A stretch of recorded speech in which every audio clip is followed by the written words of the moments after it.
Greetings and salutations. Working on the Dart. Actually, I've been working on it over the past couple of days, and slowly going through the trailer where I've got most of the parts stored for this, and have had the parts stored for this for a considerable amount of time. I hooked up the brake lines, and before I had these brake lines running down to the distribution block, or the proportioning valve.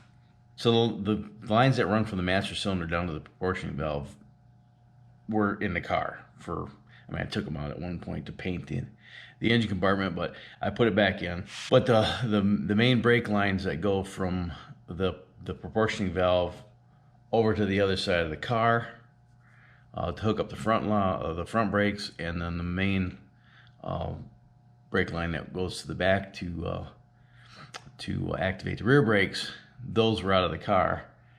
And so I went to go put them back in because they looked like they were in pretty good shape. But before I put that rear brake line in, I decided I would try to push some air through it just to make sure it's not clogged. You know, with all the grief that I had over the dually's brake line being clogged and allowing for brake pressure to build but not to release, I didn't want that to happen with this. Well, I actually found that rear brake line was plugged. So I spent some time clearing that out. I got to go put the brake line that goes from one side to the other, that goes behind the engine under the firewall. I'm going to have fun snaking that in there. And of course, I need to replace the wheel cylinders and the flex lines for sure on the front, probably the back as well. Well, the flex line definitely is going to get replaced. But back in the day when I originally tore this thing apart, I took the backing plates and the brakes off, and I took the drums off the spindles and ended up bending the drums. So I don't think I'll be able to use those, but you know, those drums are cheap. I think I can get a pair of them for like 50 bucks. Needs new pads too. So when I disassembled everything, I took some welding wire and wired everything where they needed to be so I wouldn't forget. It's pretty good practice, by the way. I'm not going to worry about it too much right now because I don't even have the brake lines hooked up. I got to get the electrical and stuff squared away. But right now I'm hurting something terrible. The day that I pulled this engine off the test stand and put it on the K-member, I tweaked my back, and I've been hurting terrible ever since. So I'm moving kind of slow, but I did get a couple of new tires. Ugh. The tires here on the back, these tires here,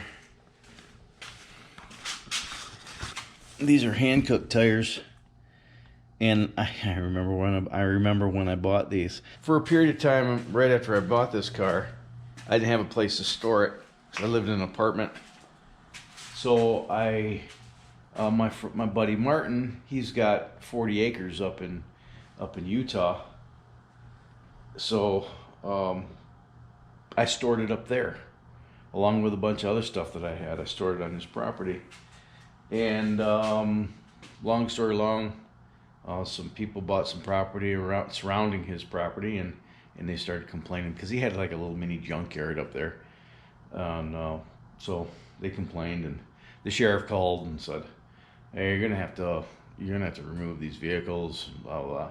So he called me and said, "Hey, do you still want that Dart?" And I said, "Yeah, I still want that Dart." He said, "Well, you're gonna have to go up there and get it because I need to have that land cleared." So, and by that time I was living in a house, so I moved this to my house. Well, I knew I was gonna. I was using a car dolly, so I knew I didn't need to have decent tires on the front. I just needed to have tires that would hold air in the front so I could strap it down. But I needed good tires to drag this thing from, you know, way up in Utah. So I stopped at the Walmart in St. George and bought those tires. Now they're 12 years old, 10, 12 years old, but they've been indoors their entire lives. They're not even dry rotted. But the front tires, you know, yeah, let's just say, oh my God. I don't know. These don't. I don't even know if they're freaking. I don't even know if they're radials. Are they radials? Oh, these ones aren't. Oh yeah, it's a radial. But you can see they're pretty dry rotted. Hold air, but I think it's got a bulge in it too. I think I saw a bulge in it. And this one, it's a good thing I'm up to date with my tetanus shot, because that one's just a puncture wound waiting to happen. So I ordered up a couple new tires. They're not that expensive, $45 a piece. Ordered them up on Walmart.com, and they came today. There we go. Westlake. It's probably an import tire. I got nothing against Westlake. Got Westlake tires on the Malibu. One problem that I had, the headers were making contact with the power steering box. Now, I don't know how long this power steering box is going to last, sitting right next to the headers. This isn't going to be a daily driver. It's going to be an ice cream getting vehicle. But anyway, the fact of the matter is that these headers get really damn hot, and I might have to wrap the power steering pump in some kind of heat blanket. I thought about ripping that out and putting in a manual steering box, which I still might do. For a couple $100, I can replace them with a manual steering box, and then I don't have to worry about plumbing a power steering pump and all that stuff. So I might end up going with a manual steering box.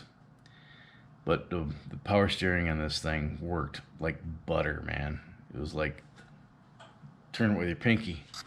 This primary tube was hitting the corner here, and this tube right here was hitting here. This tube here was hitting here, or this tube, this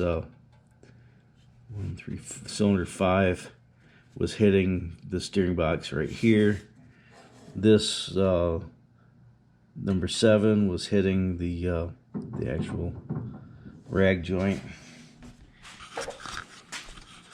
And I couldn't get the motor to slide over on the slots that are in the K-member.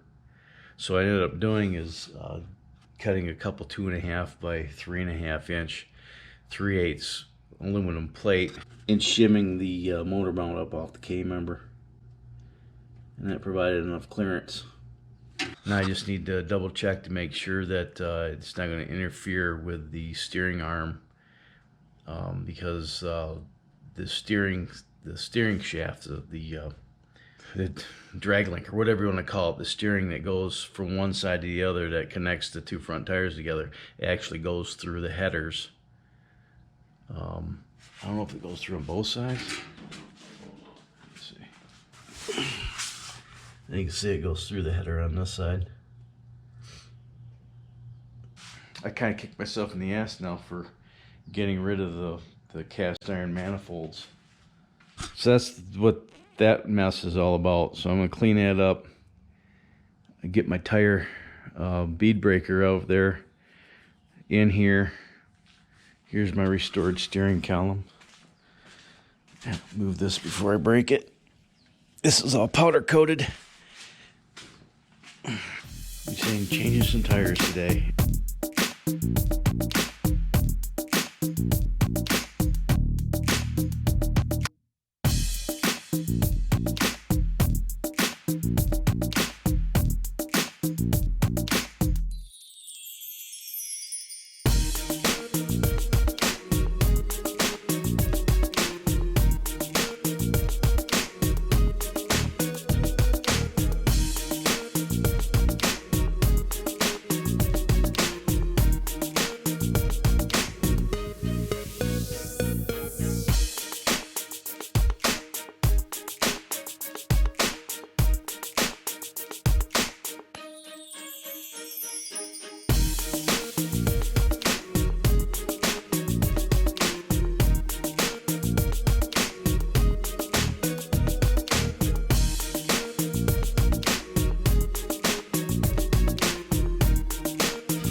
Rotten ass tires. It looks to me as somebody put some stop leaking this tire at some point in time because it's eating all the paint off the inside of the rim, but it's not rusty. But I do have to run down to the parts store and get a couple of new valve stems for these two wheels. And I got a couple old dents I need to beat out of the bead, out of the lip. So I'm gonna do that. Probably won't, I don't know if I'll bore you with reinstalling the tires. I'll get the tires back on these wheels, get the spindles, or get the hubs back on the spindles, and get these tires back on the front here so I can at least get the steering hooked up and start moving this thing around a little bit. So I'll see you in a couple of minutes. For me, it's going to be about like half an hour, 45. I may even go hop in the shower because I'm pretty lathered up right now. But for you, it'll just be a second. So I'll be right back. Oh, would you look at that? Okay. Again, that's just temporary. I need to get some more parts to finish up the front brakes and stuff, but it's on its own wheels. Look how low she is, man. I got the torsion arms turned way down. Got the column laying in there, but that's a two-person job and I'm not two people. Right now my back is killing me. I'm gonna go take some Motrin, hang out with the kids in the air conditioning, and I'll work on it another day. Okay.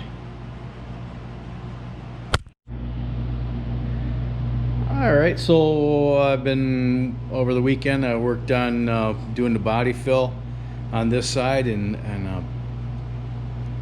best I can tell, this is ready for the next step. I came over here on the other side today and ran a gloved hand across the surface, and I found some low spots. So I'm working on this today, and I'll get this knocked out. So by the end of today, this side should have all the filling done. And then later in the week, I'll start getting this stuff ready for primer. I'm going to start with some high build on all the parts that got Bondo on it. I'm going to concentrate on from this body line down. I got to pull the fenders off. I'm going to pull the fenders and the doors off on the trunk lid, and start working on the jams to get this thing ready for primer and paint in the jams, because I want to get this, like I've mentioned before, I want to get the window openings done and the jams done so I can get that at least painted. I got one little speck of rust up here that hasn't gotten any worse, but there's a hole. And I have some 1 quart Pure 15, which is paint over rust. We got some metal prep, some cleaner, and some Pure 15. And now I'm going to do metal prep that and do this whole window opening with Pure 15 paint. And I painted this engine compartment and the underside of the trunk lid. Oh geez, had it been 7-8 years ago. And in the interim, I did a couple of paint jobs, and somehow the overspray got up underneath the hood and all over the inner fenders. So that's what it started to look like. So I got some of this compound, and I just did the top of this, and boy, that's nice and smooth. So I'll be doing some detail work in here to try to clean some of that overspray off. Hopefully next time you see this Dodge Dart, it'll be in primer, at least pieces of it will be in primer. So thanks so much for watching. If you haven't done so yet, click the subscribe button and the little bell icon. That way YouTube will let you know next time I upload a video. The best thing you can do for this channel is smash the like button if you like what you see. I'll wait. Go ahead. Thank you. If you want to support the channel financially, there's a few ways you can do that. You can either go through the Amazon affiliate links that you find in the description, or there's a PayPal link. You throw me a couple of bucks for paint, supplies, or whatever. Or if you want to support this channel on a monthly basis, there's Patreon. Thanks so much if you can do that in advance. If you can't afford to do that, don't worry. It probably means we're just related. And until next time, you have fun, stay safe, shoot straight, keep your powder dry. Have a splendid day. Thanks so much for watching. I'll see you next time. Bye.